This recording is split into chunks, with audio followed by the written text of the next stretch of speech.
Je vais vous parler de l'aménagement ferroviaire du Nord-Toulouse, souvent appelé, pas souvent appelé AFN. Pour repréciser, parce que parfois on a l'impression que ça sort un petit peu du débat, le projet AFNT fait partie intégrante du projet GTSO, fait partie intégrante du projet ligne à grande vitesse entre Toulouse et Bordeaux. L'étude de la liaison grande vitesse, je vous reparle un petit peu, entre Toulouse et Bordeaux, a été partagée en 3 tronçons, donnant lieu à 3 enquêtes d'utilité publique. Le premier, celui dont je vais vous parler, la FNT, 22 km entre Toulouse-Matabio et Castelnau-d'Estrétefort. La ligne nouvelle, 167 km entre Castelnau-d'Estrétefort et Saint-Médard-des-Rances, donc la liaison Aquitaine-Occitanie, Occitanie-Aquitaine. L'aménagement ferroviaire du Sud-Bordeaux, FSB, 12 km entre Saint-Médard-des-Rances et Bordeaux-Saint-Jean. Ces 3 EUP, ces 3 tronçons, ont fait l'objet de 3 EUP, enquête d'utilité publique.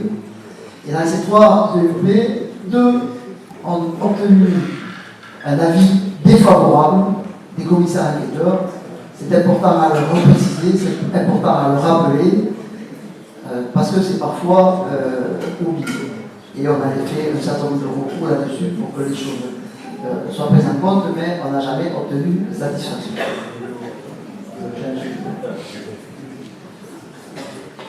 L'aménagement ferroviaire de Toulouse, pourquoi faire?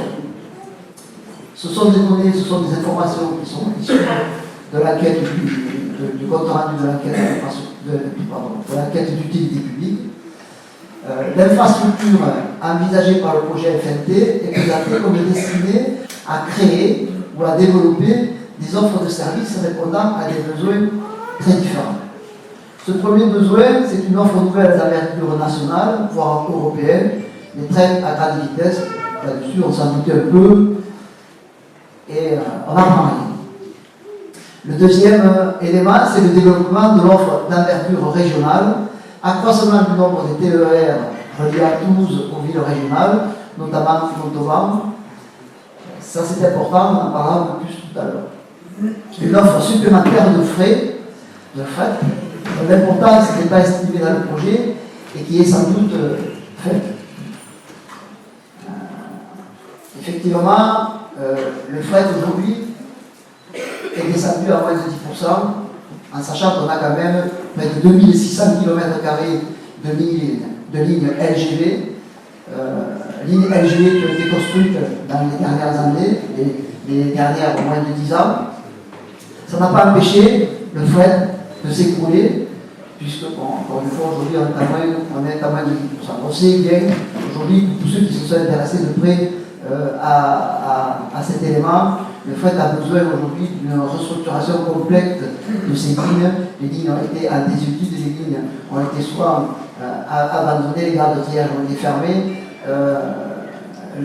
L'offre supplémentaire de fret, ils ont bien fait de la qualifier sans doute faible, parce que ce n'est pas sur l'aménagement ferroviaire de Nord-Toulouse qu'on arrivera à faire des progrès considérables.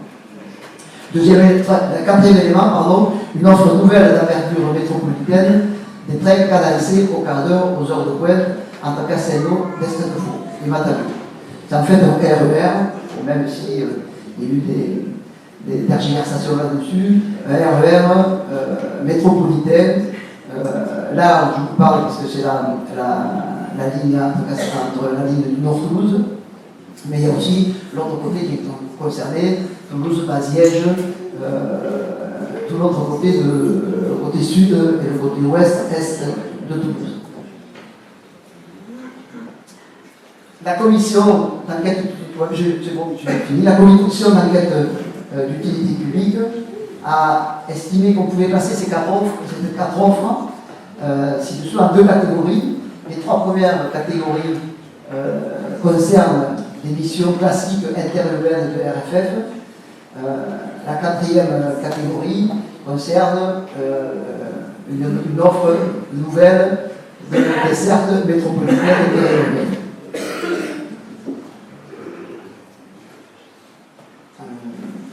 Qu'est-ce que je vous rajoute de plus?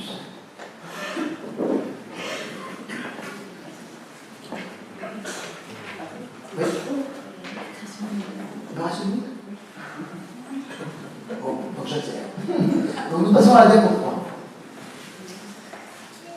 Donc l'arrivée de la LGV sur Toulouse ne participe pas au développement de l'offre régionale ou métropolitaine du transport ferroviaire. Pour améliorer, alors ça c'est peut-être important de le préciser quand même, parce que si vous lisez la rubrique, je ne sais pas combien elle a été distribuée, chez nous en Occitanie elle n'a pas été beaucoup distribuée, c'est la rubrique diffusée par la coordination régionale Occitanie et Nouvelle-Aquitaine. Un des titres, donc, c'est 2 nouvelles LGV pour connecter le Grand Sud-Ouest, qui nous permettait plus de proximité, rapprocher d'Aix-Bayonne, Agen, de Marsan, Pau, Montauban, etc., plus d'accès aux métropoles bordelaises et toulousaines, un service de RER métropolitain. Pour régler le bouchon ferroviaire, 2 voies nouvelles au sud de Bordeaux et au nord de Toulouse sont nécessaires, avec de nouveaux services à grande vitesse pour les villes de proximité. On considère, je l'écris là, l'arrivée de la LGV sur Toulouse ne participe pas au développement de l'offre régionale de notre culture. Pour améliorer les dessertes régionales, Montauban, Cassade, Caussade, Cahors, Brive, Castel, Cassac, Valence d'Agen, Agen, par des trains réguliers, ponctuels, accessibles en coût et en moitié, et en mobilité, pour permettre un report modal effectif de la voiture à l'air pour une meilleure desserte métropole banlieue proche de Toulouse par des trains d'accès au quart d'heure, RER, pour une liaison longue distance et une continuité des trains intercités vers Bordeaux, Limoges, Orléans, Paris, Pôle, on en parlera un peu plus précisément, et le fret, pour résoudre une ferroviaire entre Montauban et Toulouse-Matavio, les 2 lignes supplémentaires proposées par la FNT ne sont pas nécessaires. Le projet AFNT est essentiellement dédié, essentiellement orienté par l'arrivée de la grande vitesse entre Toulouse et Bordeaux. C'est une liaison grande vitesse. Donc ces améliorations avancées de plus en plus par nos pro-LGV, ces améliorations de la desserte quotidienne, donc l'amélioration du train quotidien, amélioration avec laquelle nous, opposants à l'LGV, sont entièrement d'accord. Effectivement, nous sommes pour l'amélioration fortement des trains de proximité, l'amélioration de la desserte des trains périurbains, mais ça ne passe pas par le projet tel qu'il est présenté au niveau de la FNT, ça ne passe pas par le projet de connexion à la ligne de grande vitesse tel qu'il est proposé aujourd'hui. On peut améliorer l'existant en optimisant les voies existantes. Une voie entre Toulouse et la Lande, 3 voies entre Toulouse et Saint-Joury. Aujourd'hui, sur la ligne entre Toulouse et Montauban, il y a les 2 lignes traditionnelles sur lesquelles on passe les intercités, les TGV actuellement, effectivement. Il y a une voie supplémentaire entre Toulouse et la Lande qui ne sert qu'au à l'alimentation du marché mine de la Lande, le marché international de la Lande, et 3 voies entre Toulouse et Saint-Joury qui servent essentiellement, mais qui ne servent qu'à accéder à la gare de triage à Saint-Joury. Parce que oui, il y a une gare de triage à Saint-Joury. Cette gare de triage, elle impose aux trains de marchandises qui viennent de l'Est de passer Toulouse-Matavio et de venir tourner à la gare de triage de Saint-Joury, ce qui fait des encombrements de sillons supplémentaires. On va rentrer un peu plus dans les détails, mais on ne va pas le faire aujourd'hui, on n'a pas le temps.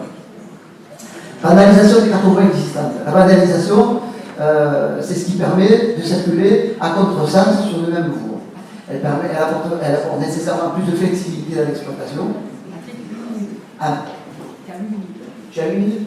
Bon, non, mais à banaliser les voies existantes, on peut multiplier par 2 le trafic sur ce tronçon. Ce sont des informations du cabinet Claraco. Le cabinet Claraco, qui est le cabinet d'études ferroviaires, qui a travaillé beaucoup pour nous, pour Alternative LGV, pour les associations du Lot-et-Garonne, travaillé beaucoup sur le projet d'Alternative LGV en améliorant les lignes existantes.